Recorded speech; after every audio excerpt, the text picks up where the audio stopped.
All right, welcome to the Crypto Show, and here we are at Bitcoin2021 in beautiful Miami, and I'm here with beautiful Naomi Brockwell, the Bitcoin girl. I feel like a giant, like I'm holding this, microphone, this teeny microphone. Yeah. I'm so large.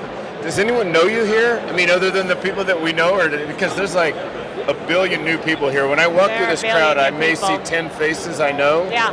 It's like I'm constantly running into people I know. It's actually hard for me to get from one side of the hall to the other, and I'm walking with someone, and we'll be like, oh, let's go straight to the art exhibition, and 3 hours later we're still like trying to walk our way through. But you're right, it's like I think I'm still seeing so many people, but that's just a testament to how many people are here, because I must know like 0.00001% of the people here, and yet I'm still running into people constantly because there's so many people here. Yeah, I mean, it's really good to see all of the new faces, because that's what drives the price up. It's new blood coming in is what's going to drive the price up. So it's the job of people like you and me. Job of people like you and me to teach those people about the true values of cryptocurrency and why it's important, and not just like a cash grab. So this is a Bitcoin only conference, at least in name, but I do see a lot of sponsors and even some speakers that I saw that were talking about NFTs, and which I'm excited about myself. So what do you think of that? I mean, should they have been a little more welcoming, or? I mean, there's definitely a market for a conference that is Bitcoin only. They really tap to that. There are a lot of people very vocally opposed to anything other than Bitcoin. Obviously, that's not my position, but I am still delighted to be here. I mean, Bitcoin was my first love. Yeah. They're not precluding people and stopping up the door if they like other currencies. It's just more of a focus on Bitcoin. Bitcoin's my go-to. That's where I'm going to be storing all my wealth. So I love to acquire shitcoins so I can buy more Bitcoins. Well, I love using my altcoins every day, and I can't do that with Bitcoin because it's way too fucking expensive. Yeah, right. That is definitely for sure. Yeah, I even created a shitcoin as a joke called Monero, making fun of Monero maximalists, and excuse me. I'm so sorry. Anyway, that really just happened. I know. Yeah, so that's kind of hilarious. It's a private shitcoin, but that's not important. It's a big joke. It'll be fun. We'll see how it works. I'm going to work, as I always do, work charity into it, and I've got some plans for that. So we're going to have fun with it. What are you doing with NFTs? Are you using this for your media or anything? Are you trying to benefit from NFTs? No, I think NFTs are kind of a house of cards right now. If you look at under the hood of what NFTs are, it's literally just a location that's put on the blockchain. You go to that location and it's a JSON with a bunch of metadata, and another location, and then you go to that location. Sometimes it's a central server at a person's company where they could swap out whatever is sitting at that location. So until people start to understand how impermanent NFTs are on a lot of platforms, even if you're using IPFS, it's not a panacea, right? Because you need to have a pinging service to make sure that it stays on the blockchain, and in order to pay for that pinging service, you need to be paying for it. So I think that a lot of people don't realize that, and there needs to be more market awareness. I think the idea of NFTs is great. I see so much potential there. I just want to see it becoming more robust. So I'm looking forward to NFT 2.0, when we figured out the decentralization and the immutability of it, and actually get real immutability. I think one of the recent ones where that 900 million viewed video on YouTube where the kid bit the finger, whatever. Charlie bit my finger. And that's a pretty dang good use case, where they were able to just transfer ownership to someone else, and now that person reaps the benefits of that video. So I think that's really good. Yeah, that's really cool. Yeah.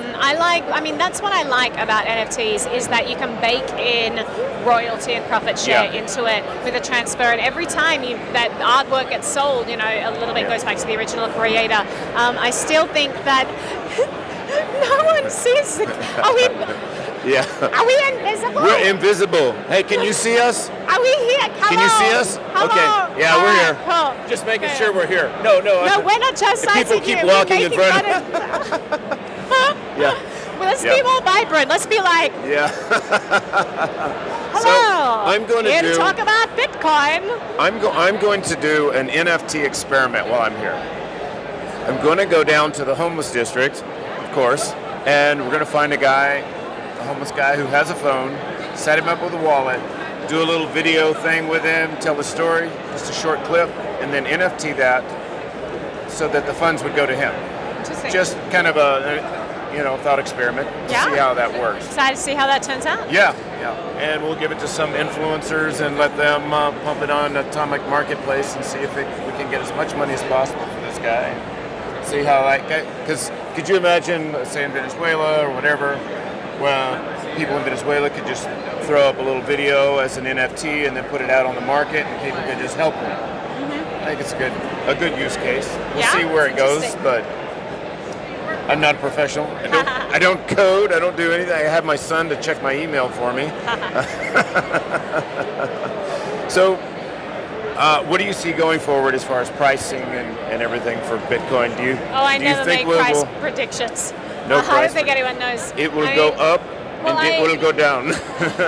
Well, what time frame? Because it's got to do both. This in the next minute, it's got to do both. Yeah.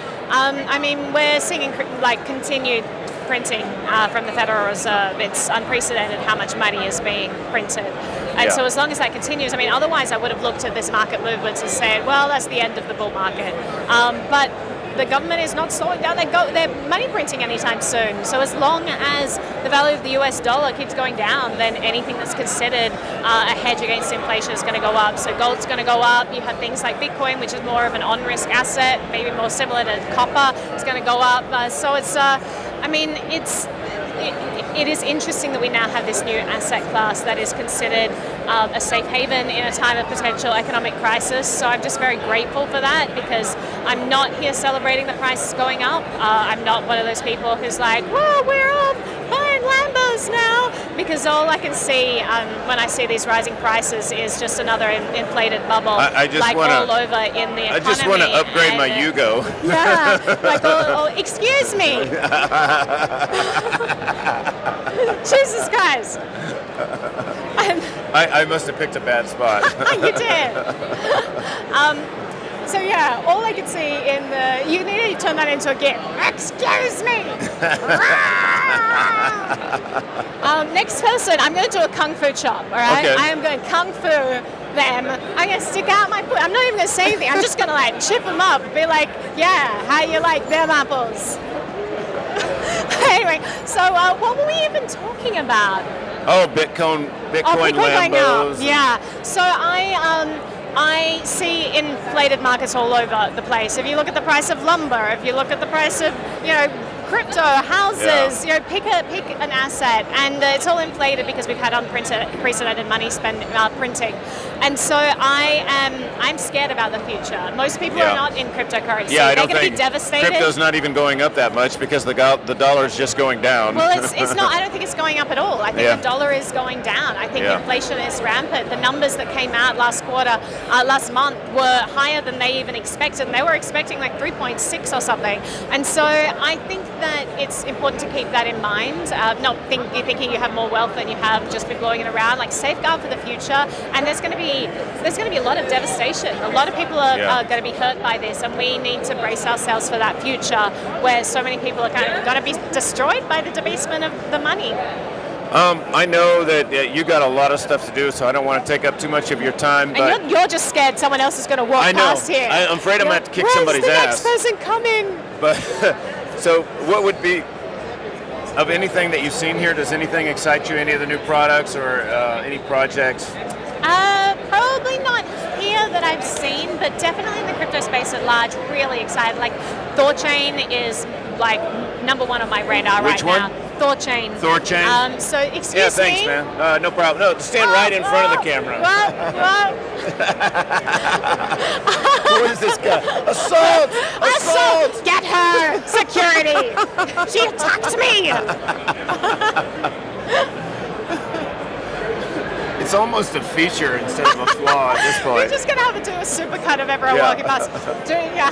So, the fact that we have 99.99999% of all Bitcoin exchanging going on centralized entities it completely defeats the purpose of this decentralized ethos. And money is no good unless you have the ability to exchange it. So, we definitely need something that is completely decentralized. And Uniswap was a revolution. That was incredible, but it's a walled garden. It's just for Ethereum assets, right? Same with Solana. Yeah. You can only trade Solana assets. Same with, Binance Chain. You can only exchange Binance Chain assets. But ThorChain is the cross-chain Uniswap.